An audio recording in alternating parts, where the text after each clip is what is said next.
Imibhikisho ethinta inkinga zamanzi ezifundazweni ezahlukene zaseNingizimu Afrika isaqhubeka mbukeli nokugcwala kwabezindaba.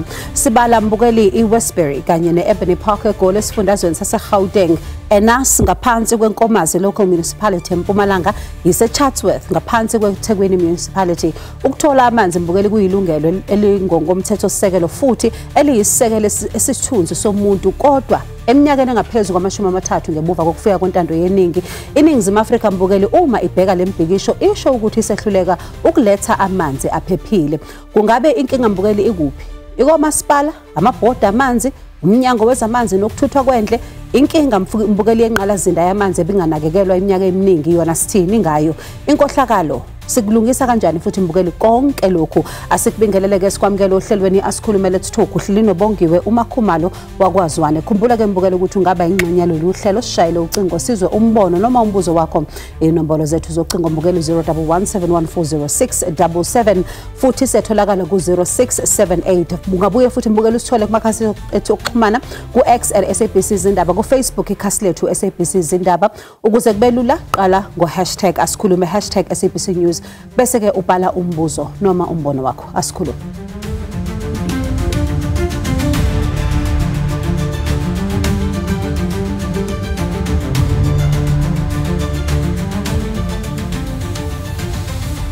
Mbukeli umdidiyeli walolu hlelo uComfort Masombuka usihlanganisele lo mbiko ngezakhamuzi ezikhala ngenkinga yamanzi endaweni ezahlukene kuMasipala iThembisile yani eMpumalanga nakwezinye mbukeli ifundazwe.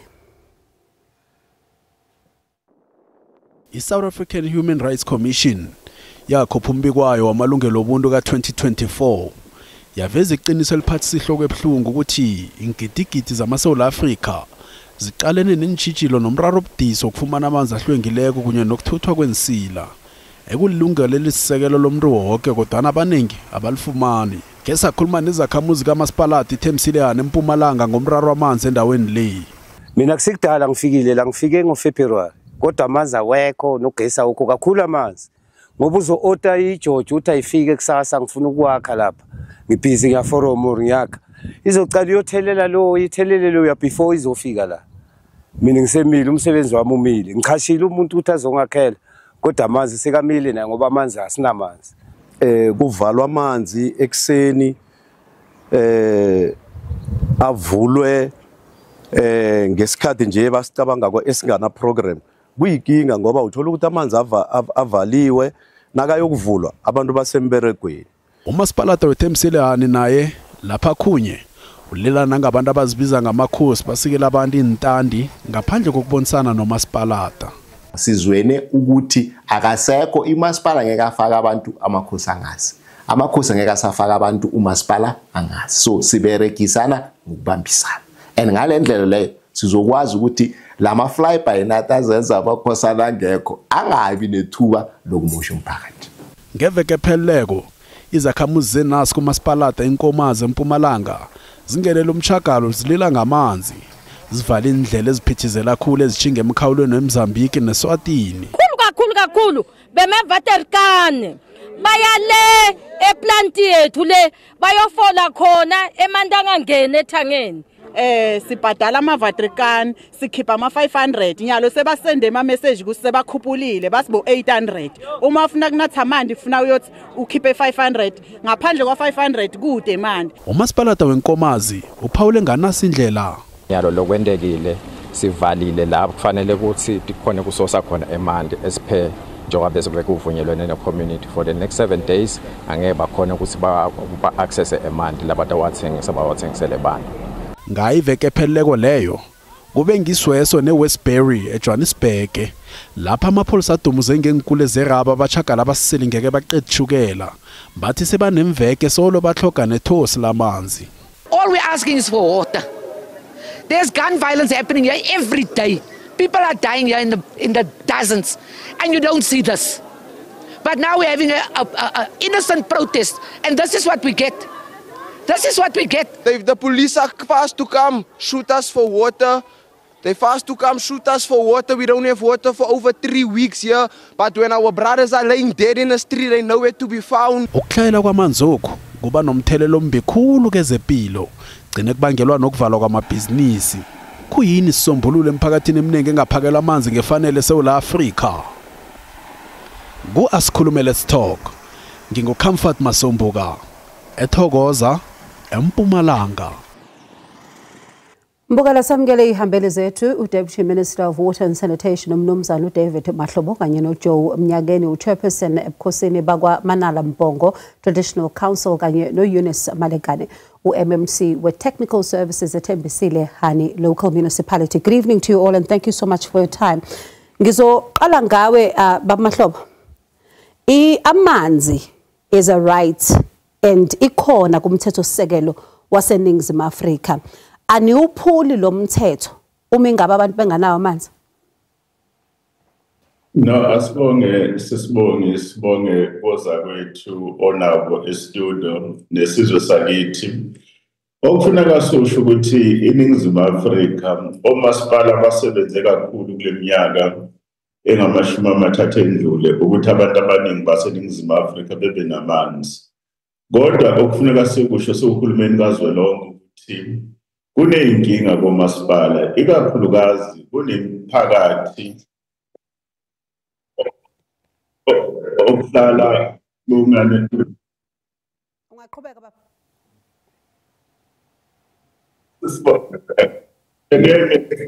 Yes, we can. We can. Background noise. Oh, Pepis ungaqhubeka ngizothi bazama ukuthi mhlambe bayi-attende ngokuphazima kweso wena nje ungaqhubeka. Into engayithi-ke endaweni eyiningi eNingizimu Afrika kunabantu amanzi ebangawatholi ikakhulukazi kule ndawo obokhuluma ngazo ngenxa yokuthi-ke iqala kumasipala ayimile kahle. And okwesibili abomasipala imali abanikazelwa uhulumeni lezo mali okuthiwa ngama-grants azifinyeleli ukuthi kwenziwe lowo msebenzi loyo. Esikushoyo ukuthi ubaba uRamaphosa uthe eminyakeni wethu indaba yamanzi indaba ebaluleke kakhulu masifundele. Sinominista umama uPhemi Madlodini sibabize bonke omasipala.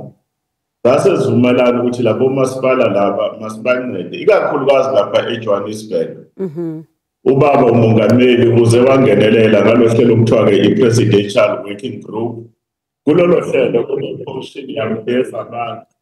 Baba Mahlobo ngizocela ukuthi nje ungibambele nje kancane ngizocela ukuthi mhlambe ubaba Malekane nawe bake bazame nje ukungibhekela ukuthi umsinjwana uqhamuka ngakuphi siyakuzwa kodwa ngizobuya kini nakubaba uMnyakeni okwamanje ngoba nobabili ngiyabona ukuthi ngathi khona umsinjwana ongathi uba khona ngizoza ku-MMC la e-studio.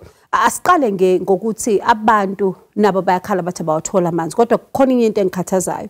Abantu ngathi kukhona la bahlala khona la kungafanelanga bahlale khona. Kungafanelanga ukuthi babe khona ngoba ama-services awekho. Kwenzakalani lapho? Sikulotshise sisibongiwe kakhulu silotshise uDeputy Minister noBaba Mnyakeni nababukeli emakhaya. Iliciniso lelo ukuthi kunabantu ethembisile labahlele endaweni la asithi amakhosi wangakithi babanikeze ngendawo ngaphandle ngokukhulumisana or nokubonisana nomasipala. Manje lokho ke kubanga ukuthi umasipala angakhona ukuhlela kahle lento sibiza i-town planning yenza kuba nzima kakhulu ukuthi umasipala akhona ukusevisa ama-communities ngalendlela kufanele ngayo. Ngesinye isikhathi siyathola ukuthi umphakathi or abantu babeke endaweni le kungafanelanga kuhlala abantu khona. Ngalokho ke kuba nzima because umasipala kumele ke alandele ngemuva. Ngesinye isikhathi kuba lukhulu kakhulu ukuthi kulezo ndawo ukhona ukubapha ama-service lawo bafunayo ngalendlela kumele bawathole ngakho. Baba Mnyakeni angize kuwe niyimikhandlu ninika abantu indawo lese kungafanelanga nibanike zona. Sonke mkhashi ngiyamuza MMC akhuluma ukuthi thina sinikeza abantu indawo la kungafanelanga sibanikeze khona. Akukho mkhashi lokho asinikeza abantu ngithi uzothola ukuthi bakhona abantu abazibiza ngamakhosi babeke abantu ngendlela engafanelanga. Mara umsebenzi kamasipala obalelekileyo ukuthi ngaleso sikhathi babona kungena indlu eyodwa ngena umkhukho wodwa kufanele kanjani baye ebukhosini babuza ukuthi lo muntu ufake ngubani bese labantu laba bayasusa ngesikhathi esifanayo kodwa umasipala uyayekela kuze kungene imizi eyi-200 ngesikhathi esisodwa manje esiyabona ukuthi unenkinga bese uyajika umasipala uthi ngamakhosi kodwa ngamakhosi kodwa baba uMnyakeni ngiyacela nje ukungena lapho kancane ngicela ukuthi ungixolele kodwa ngiyazibuza ukuthi ngiyanizwa vele umasipala ngizowubuza khona manje ukuthi wona kufanele wenze njani kodwa nibanikelana abantu indawo ekungikuthi anibhekisisanga kumasipala ukuthi kufanele lezo indawo banikezwe abantu kanti kuhlelwa kanjani ebukhosini makumele ninike abantu indawo zokuhlala mkhathi asinika abantu indawo ngaphambi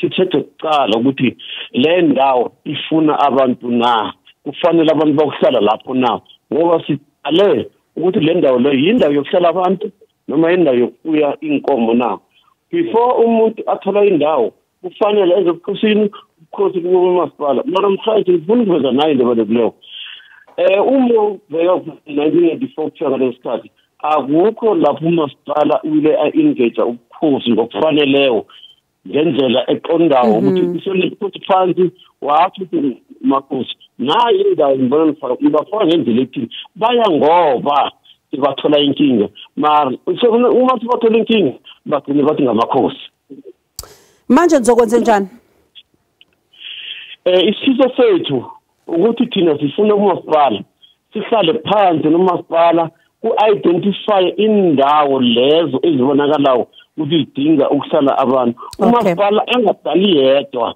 angafaka ubukhosi ngaphakathi ngoba into esiculayo ukuthi umasipala uyadecide uma abantu bahleli noma kuvela iy'nkinga bese ithathe uthi amakhosi mkhathi ngesintu sikhulela ngabantwana uma sikhulela ngabantwana kufanele kube nendawo esithi abantwana bethu bakhambe bokuhlala kiyo mara ngaphambi ukuthi sikwenze lokho kudingeka ukuthi umasipala nathi bezelithi kuhlalisane phansi ngoba indawo ngiyamakhosi and indawo ngeke fasa abantu ukuthi awazi umthetho ukuthi indawo ngaphambi kokuthi ihlala abantu kufanele kube nama-infrastructure afanele abe amanzi izindlela electricity. Siyabonga kakhulu baba uMnyakeni ngesikhathi sakho ngizosala nongqongqoshe no-MMC la e-studio kodwa siyabonga kakhulu ukuthi ukhulume nathi lokho osukushilo ngizokubeka na ku-MMC sizwe ukuthi uthini uJoe Mnyakeni loyo uchairperson ebukhosini bakwa Manala Mbongo Traditional Council and ukhuluma nathi Mbukeli ngodaba olubaluleke kakhulu ukuthi abantu labahleli khona isendaweni ephephile isendaweni la bangathola khona izidingo nqangi lezi abayidinga Mbukeli ake sathi ikhefu siyabuya khona manje nosekela ngqongqoshe no-MMC.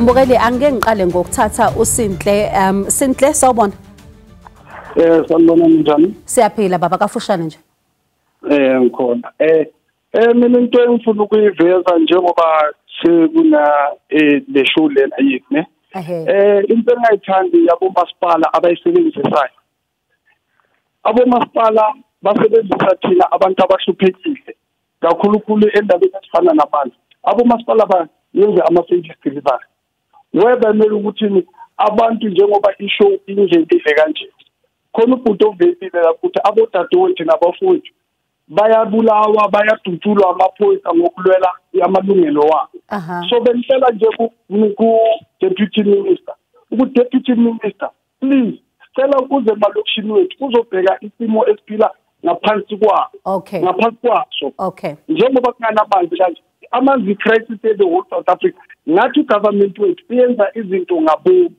Alright siyabonga Sinhle ithi ngithathe uDladla Dladla sawubona Sanibona ngokhuluma. Sanibona baba ungaqhubeka. Ngiyaphila siyaphila.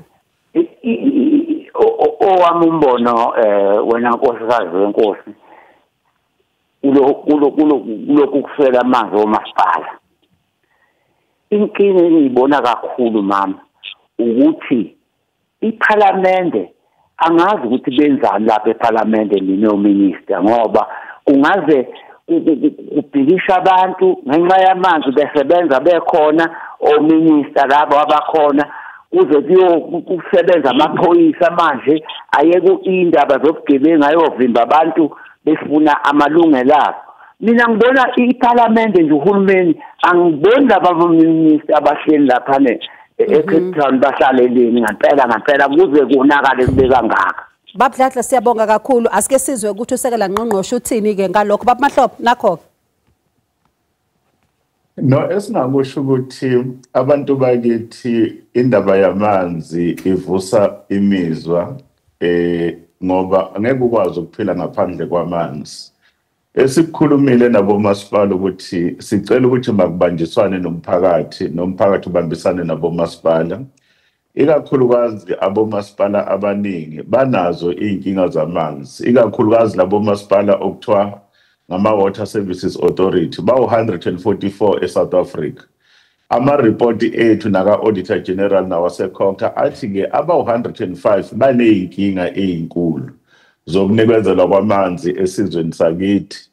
Esesivumelene ngakho-ke kunamaplani akhona ukuthi-ke mabancedwe abantu bakithi, ikakhulukazi-ke uhulumeni wasemakhaya amaplani anawo ikakhulukazi lapha eJohannesburg. Baneplani elihle kakhulu abalenzile belekelelwa umnyango wethu wezamanzi uHoloma Majodina nobaba uPremier ubaba uPanyaza Lesufu.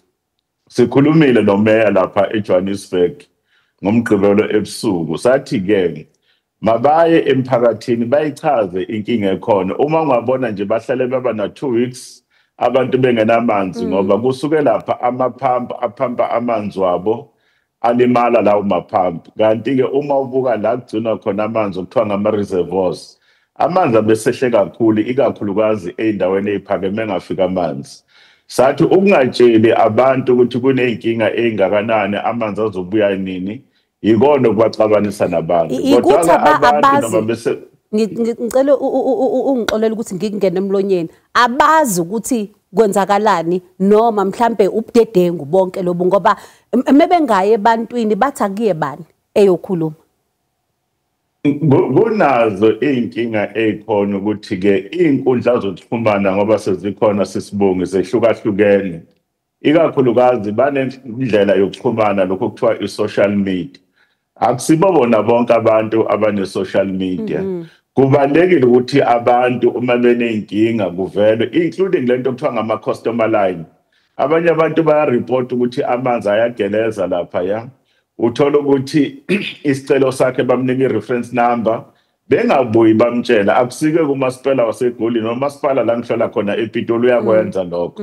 Manje-ke ubuya kubantu ubhekane nabo unikeze nawo amakhansela ngoba labantu okuthiwa ngamakhansela bahlala emkhandlwini kufuneka bawutshele umphakathi ukuthi-ke sinenkinga ethile lithini iqhinga lethu kuzothatha isikhathi esingakanani. Uma uyalapha ekhaya ethembisile ngijabula kakhulu ukubona uMMC elapha estudio.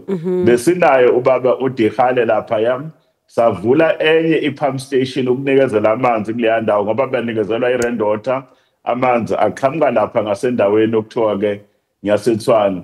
Indaba yokunikezelwa kwamanzi sisibongi ngalento okuthiwa ngama-truck okuthiwa ngama-water tank aney'nkinga kakhulu ikakhulukazi lana asetshenziswa ngabantu abazimele okuthiwa ngama-private tankers. Sithi abomasipala mabawathenge amathenka kube ngawabo bese kuba nohlelo lokuthi azohamba kuphi ngasiphi isikhathi bavumelane nalowo mphakathi angafika amanzi umphakathi ungazi. Angeke ngiye ku-MMC la MMC uma ulalela abantu basethembisile hani ulalela abantu abakhona ethembisile hani ethemba lethu ezenzele emthunjwa kwaGafontein bathi kwesinye isikhathi amanzi abanawo isikhathi eside kodwa kuke kube khona amavaterikani. Amavaterikani afika mawafika amavaterikani abanye abakwazi ukwathola amanzi abanye bayakwazi ukwathola abanye kumele bakhokhela amanzi kwenze njani lapho? Sisibongile amavaterikani siba nawo ithi ngicela ngokusho-ke ukuthi umasipala unawo amavaterikani wawo ngoba awasi enough or awanele ukuthi singakhona ukuphakela endaweni la sinenkinga khona zamanzi. Saba sachasha amanye amavaterikani ukuthi asincedise ukuthi sikhona ukuphakela abantu amanzi.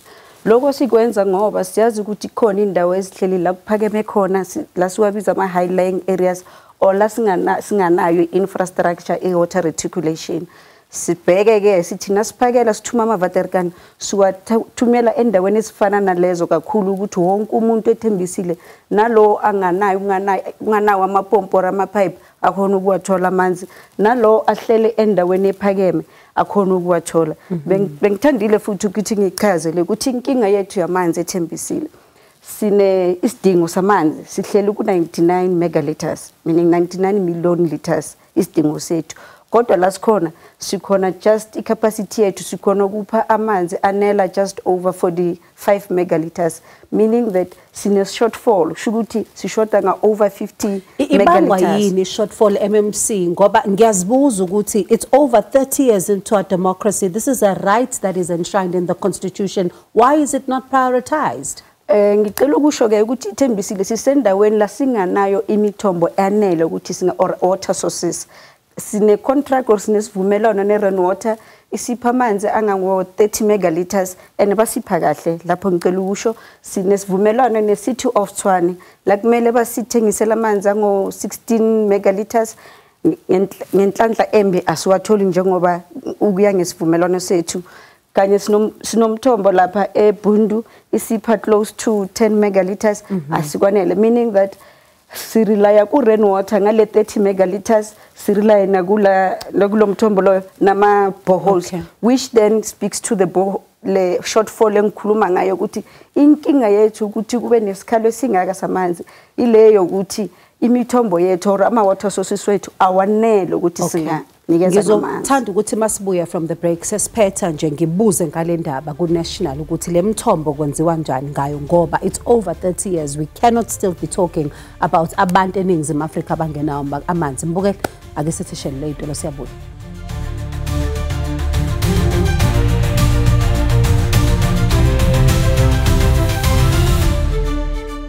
Mbukele isesiphethe nje isikhathi sesincane kakhulu kodwa ake sibheke nje ukuthi yini into engenziwa ukuthi kulungiswe lenkinga. Sekela Ngqongqoshe ngizoqala kuwe nje kafushane, yini into esingayenza ukuthi sekudlule iminyaka engamashumi amathathu eningizimu Afrika kodwa siyezwa ukuthi imithombo yamanzi nayo ayanele. Akusisethembisile yani kuphela, siyezwa omasipala abanye bayakhala ngemithombo enganelanga. Senze njani ngalokho? Uhulumeni wenza isiqiniseko sokuthi amanzi eningizimu Afrika akunankinga ukuthi aphele. Uma ungabuka nje kunama project angaphezulu kuka 100 billion rand ezizama ukwalungisa, ubukela Western Cape, Clan Williams, iLesotho Highlands izoletha amanzi ngo2029 lapha eGauteng. Lapha ekhaya eMpumalanga la uComrade Eunice ekhona banenkinga yamanzi, ingakho nje sithatha amanzi lapha edamini elikhulu eliphakathi kweSikhukhune nalapha ya eNkangala district okuthiwa iLoskop Dam. Amanzi azotholakala eJS Moroka aphinda atholakala eThembisilehani. Bazowathola amanzi, umsebenzi uyaphela njengoba besisho nje lo masipala okuthiwa iThembisilehani uComrade Eunice noComrade Dihale bayazama ngoba nenqalasizinda siyayifaka benikezwa iDepartment imali. Sibabukela nendaba yaseRust Venter ezosuka lapha eBhelabhela eLimpopo ikwazi ukufinyelela kulezi ndawo zaseThembisilehani. Sibuye sibancede ngale nkinga yasePitoli ukuthi labantu basePitoli bahloniphe incontractor abayisayinile ukuthi lo 16 million liters okufuneka babanikeze ngaso isikhathi ngoba bayakhokha abayikweledi naneRainwater bayalikweledi nePitoli bangalenzi iphutha. But kunamadamu amaningi ezama ukwalungisa endaweni zasemaphandleni la kungenanqalasizinda ikhona. Sizosebenzisa ukuvikela amapitsi nento okuthiwa i-spring protection, sikwazi ukulekelela ukuthi i-ground water sikwazi ukuyisebenzisa kulezo ndawo. But-ke akubanjiswane nomphakathi, umphakathi ungashiwa emumva, unikezwe ama-report ngaso sonke isikhathi nezikhalazo zabo sisheshe ukuyilungisa. Okay, anginibonge nobabili ngesikhathi senu. MMC ngizoyifikela mina mathupha, sike sihlale phansi nje ungihambise kwezinye indawo, sike sibone nje ukuthi kwenzakalani. Mbukele sibonge kuyihambeli zethu Deputy Minister of Water and Sanitation uMnumzana uDavid Mahlobo kanye noJoe Mnyakeni, chairperson weManale Mabongo Traditional Council kanye noEunice Malikane, MMC for Water and Infrastructure eThembisilehani Municipality. Nakuwe Mbukele ukuthi uhlanganyele kanye nathi. Khumbula uhlelo liyaphinda futhi ku SABC 1 ngehora lesithathu kusasa. Sikhona futhi ku Lihayi, sikhona ku YouTube, sikhona ku SABC Plus. Mbukele upart 2 uyeza ayika ayiqabe.